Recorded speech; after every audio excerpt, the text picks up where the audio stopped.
نفسك تشوي لحمة في العيد على الفحم وخايفة أو متضايقة أو شايلة هم توليع الفحم؟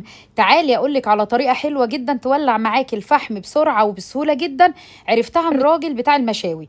جبت الفحم اللي هو سريع الاشتعال اللي أنا وريتهولك في الكيس ده دلوقتي، وحطيت حوالي 4 وحدات كده، ولعتهم خالص واستووا. وجبت الفحم اللي حطيته في الشواية وجمعته كله على بعضه كده، عملته زي هرم كده.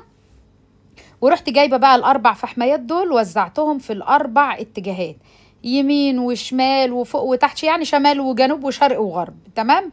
هو قال لي كده، قال لي وزعيهم كده في كل ناحيه وتفسيهم كده في النص، حطيهم في النص كده بين الفحم وبعضه وهوي اهي. وبقيت بقى احط عليه الفحم. ما شاء الله النار الفحمايه المولعه دي ولعت الفحم كله، خليته اشتغل في وقت قياسي جدا، بجد سهله وسريعه قوي قوي. قعدت هوي بالهوايه، وجبت المروحه جنبي تساعدني برضو في الهوا علشان خاطر تسهل في عمليه الاشتعال. بصوا انا بقى ازوم لكم. بصوا هي مولعه جمره حمرا خالص ازاي، ربنا ينجينا من نار جهنم يا رب. بصوا المروحه بقى خليتها ولعت نار اهي. مجرد بقى ما هتولع نار كده كله بقى الفحم كله هيلقط من بعضه. هطفي بقى النار دي كده، هقفل المروحه، ويا دوبك بالهوايه اللي معايا دي كده طفيت النار، وهبتدي بقى ايه افرد الفحم بقى كده في الشوايه كلها. انا طبعا كنت عماله احط الحتت اللي ما استوتش على اللي استوت، الحتت اللي مش مشتعله على المشتعله، علشان خاطر يبقى ايه كله حاجه واحده.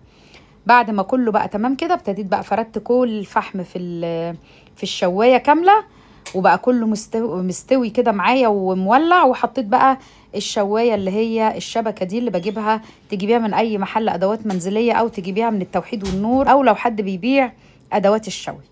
خلاص ابتديت ارص كفته. حلقه المشاوي دي هتنزل لكم باجمل تتبيله واسهل طريقه، ومش هتتعبي فيها خالص، وما فيهاش دربكه كتير، حاجات كده بسيطه جدا. كنت عامله بقى ايه حفله باربيكيو تستاهل بقكم، فيها كل انواع المشاوي، وازاي تخليها زبده ومستويه في نفس الوقت، وما تشدش معاكي وما تتحرقش في نفس الوقت، وتبقى طعمها جميل. بصي الكباب عسل يستاهل بقك. يلا انتظروا الحلقة قريب، وكل سنة وانتم طيبين. ونقول ايه بقى اخر يوم بقى؟ الله اكبر الله اكبر الله اكبر، لا اله الا الله، الله اكبر الله اكبر، ولله الحمد. بكرة اخر يوم تكبيرات لغاية المغرب. ربنا يعود علينا بالخير واليمن والبركات، ودايما زايدين مش ناقصين.